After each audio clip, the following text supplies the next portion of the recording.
dito sa probinsya. Ito yung bahay ko. Ayan.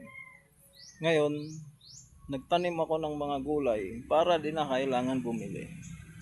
Ayan. Kita nyo? Pasyal ko kayo dito. Ito ay ampalaya. Namumulaklak pa lang.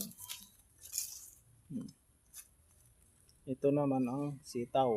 Ito, nakakagulay na ako dyan. Ito. Yan. So, hindi ko nakita kanina. Dapat kinuha ko na yan.